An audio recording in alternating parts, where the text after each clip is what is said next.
Good morning बच्चों, फिर से स्वागत है आपका ऑनलाइन क्लासेज में। देखिए आज हम जो है नए चैप्टर की शुरुआत करेंगे। हमारा 22 नंबर चैप्टर जो डाइजेस्टिव सिस्टम था, पाचन तंत्र, वो कंप्लीट हो चुका है। देखिए हम बात करते हैं 23 नंबर चैप्टर की। आपकी क्लास 12 का 23 नंबर चैप्टर जो है ह्यूमन रेस्पिरेशन। कौन सा है? ह्यूमन रेस्पिरेशन या मानव श्वसन तंत्र। ये चैप्टर कक्षा 11 का 17वां चैप्टर है, वो भी ध्यान से सुन लें। कक्षा 11 के विद्यार्थी भी, उनका कौन सा है? 17वां चैप्टर है। यही आपको याद करना है, सेम टू सेम है। और इसके अलावा जो मेरे साथी रीट की परीक्षा दे रहे हैं उनके लिए भी ये महत्वपूर्ण टॉपिक है, मानव श्वसन तंत्र। सबसे पहले बात आती है कि डेफिनेशन क्या होती है। श्वसन की जो है वो डेफिनेशन क्या होती है, श्वसन कहते किसे हैं? तो बिल्कुल सिंपल परिभाषा है। आप कक्षा 6 से पढ़ते आ रहे हो श्वसन के बारे में। हम लोग क्या सोचते हैं, श्वसन की ऑक्सीजन या सांस लेने की क्रिया क्या है? श्वसन है। लेकिन ये परिभाषा गलत है। श्वसन की अगर परिभाषा की बात करते हैं तो श्वसन की परिभाषा बिल्कुल ईजी है कि O2 को ग्रहण करना, अर्थात ऑक्सीजन को ग्रहण करना और CO2 को बाहर निकालना। O2 को तो क्या करना? ग्रहण करना। और CO2 को क्या है? शरीर से बाहर निकालने की क्रिया क्या कहलाती है? श्वसन कहलाती है। अगर हम विस्तार से बात करें इसकी परिभाषा की, ये होगी भी गैसों के आदान प्रदान की क्रिया क्या कहलाती है? श्वसन कहलाती है। लेकिन अगर विस्तार से बात करें, आप कक्षा 12 में हो, कक्षा 11 वाले छात्र, उनके लिए क्या है? विस्तृत परिभाषा जो है वो होनी चाहिए। ये 10वीं तक परिभाषा जो है चल जाती है, लेकिन आपकी क्लास के लिए क्या है? थोड़ी बड़ी परिभाषा और स्पष्ट परिभाषा होनी चाहिए। इसके अलावा बिल्कुल इजी सा चैप्टर आपके चैप्टर नंबर 23 और 11 के लिए 17 नंबर चैप्टर। आपको इसको रटना नहीं है, आपको इसको समझकर याद करना है। देखिए परिभाषा आपको बताता हूँ, पहले सुन लीजिए, सुनाता हूँ। देखिए क्या होती है।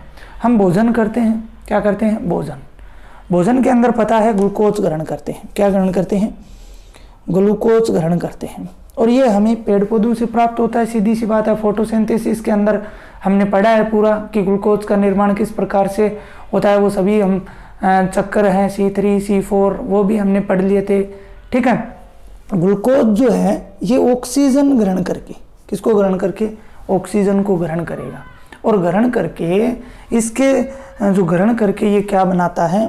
ये बनाता है CO2 प्लस H2O प्लस ऊर्जा। प्लस क्या बनाता है? ऊर्जा बनाता है। प्लस क्या बनाता है? ऊर्जा बनाता है। इस क्रिया को श्वसन कहा जाता है।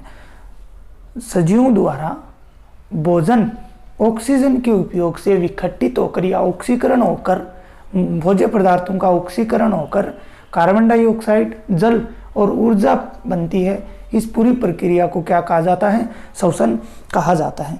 यहाँ पे ऊर्जा की मैं आपको बताऊंगा कितनी होती है। 686 किलो कैलोरी आपने जो आपका 11 नंबर चैप्टर है उसके अंदर पढ़ा था, ठीक है ना। उसके अंदर हमने पादपों में श्वसन की बात की थी, उसके अंदर आपने पढ़ा था। जबकि 11वीं क्लास वाले जो है 14वां चैप्टर आपका रहेगा।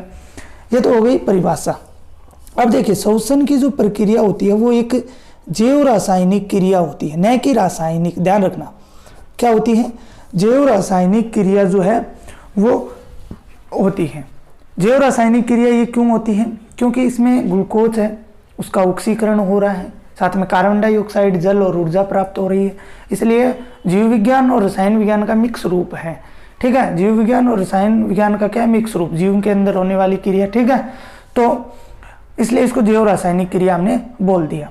अब देखिए सामान्यतः क्या होता है, जो जंतु हैं, एनिमल्स हैं और जो प्लांट्स हैं, उनमें सामान्यतः ये होता है कि ऑक्सीजन तो ग्रहण की जाती है।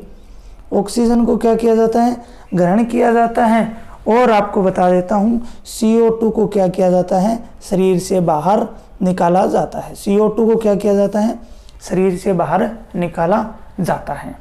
लेकिन हम बात करते हैं इसकी जो श्वसन की क्रिया है ये हमारे शरीर के लिए आवश्यक क्यों है?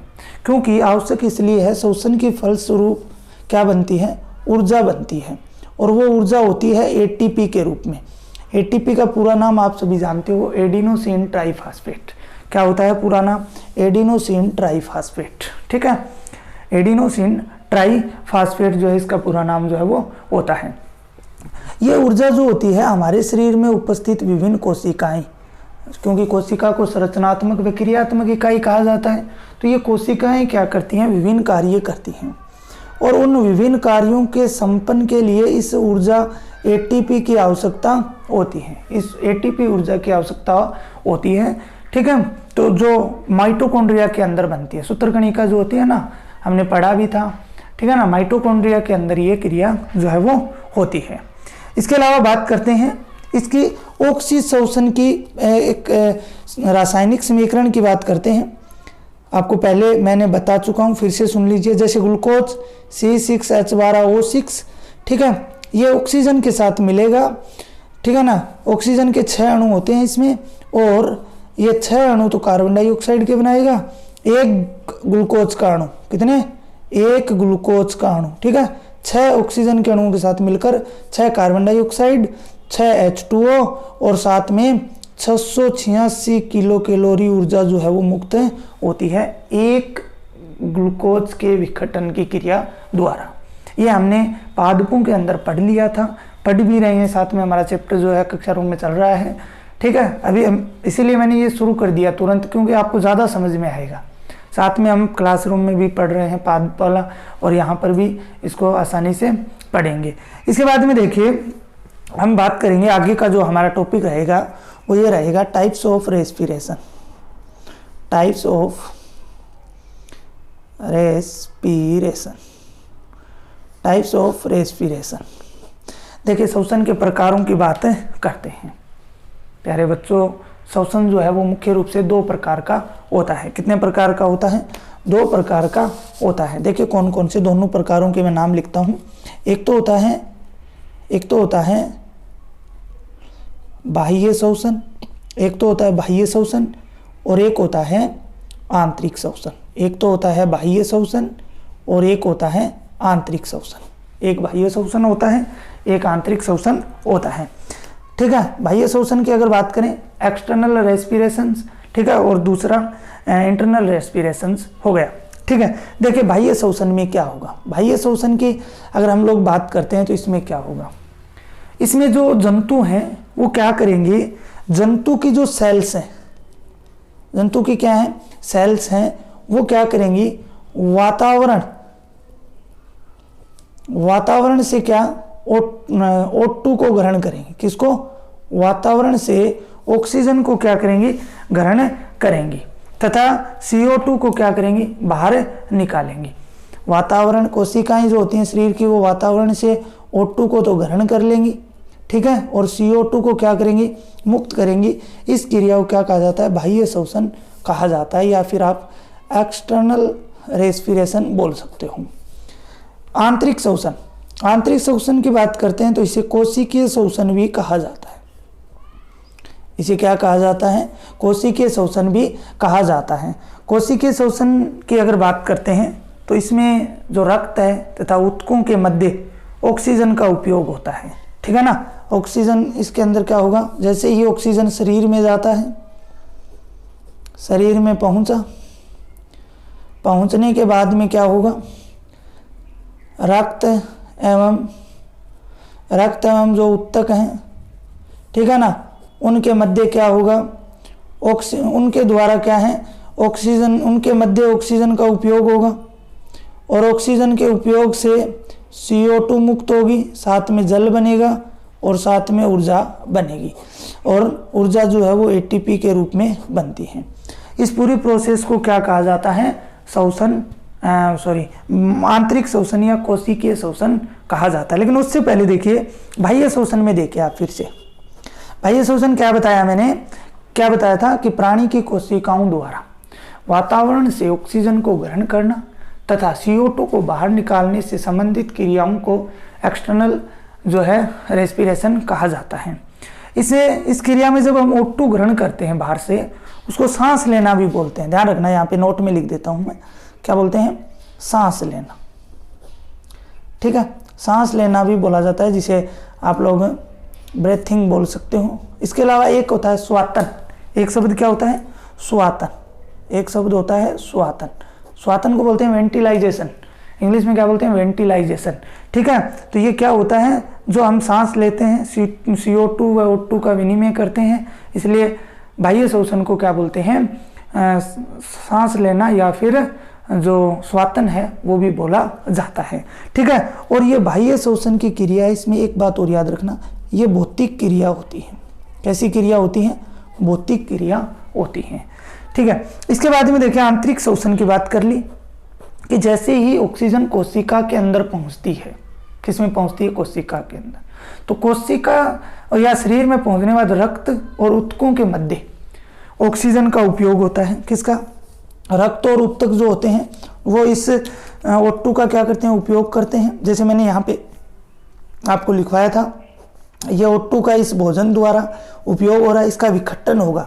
जैसे कार्बन डाइऑक्साइड बनेगा, साथ में जल बनेगा, ये जल बता दिया, साथ में ऊर्जा मुक्त होगी। कौन सी ऊर्जा मुक्त होगी, ATP ऊर्जा मुक्त होगी, जो हमारे शरीर के विभिन्न कार्य, जैसे मैं अभी पढ़ा रहा हूँ, आप लोग पढ़ रहे हो, खेलते हो, कूदते हो, खाते हो, पीते हो, सोते हो, वो सब क्या है, क्रियाएं हो रही हैं, वो किसकी वजह से हो रही हैं, ऊर्जा की वजह से हो रही हैं।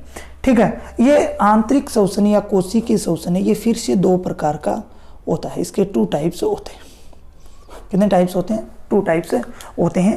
एक तो होता है आपका ऑक्सी श्वसन, देखिए नाम से ही आपको पता चल जाएगा, एक तो होता है ऑक्सी श्वसन और एक होता है अनोक्सी श्वसन। एक ऑक्सी श्वसन, एक तो एरोबोइक रेस्पिरेशन और एक एनारोबोइक रेस्पिरेशन। ऑक्सी श्वसन, ऑक्सी श्वसन क्या होगा, ऊपर कर देता हूं मैं थोड़ा, देखिए ऑक्सी श्वसन क्या होगा, ऑक्सी श्वसन नाम से ही मैंने आपको उस चैप्टर में भी बताया था, 11वें चैप्टर में भी, यहाँ भी सुन लो। ऑक्सी श्वसन क्या होता है, ऑक्सी श्वसन ऐसा श्वसन या कोशिकाओं के द्वारा जब O2 का उपयोग किया जाता है, जैसे ये मैंने समीकरण लिख रखी है, ये ऑक्सी श्वसन की है। किसकी है, ऑक्सी श्वसन की, इसमें ऑक्सीजन का उपयोग हो रहा है। तो ऑक्सी श्वसन वह होगा जिस श्वसन की प्रक्रिया में ऑक्सीजन का उपयोग होता है, और सामान्यतः सभी जीव जो है वो ऑक्सीजन का उपयोग करते हैं, लेकिन कभी सोचा है कि बिना ऑक्सीजन के भी श्वसन की क्रिया होती है, जरूर होती है।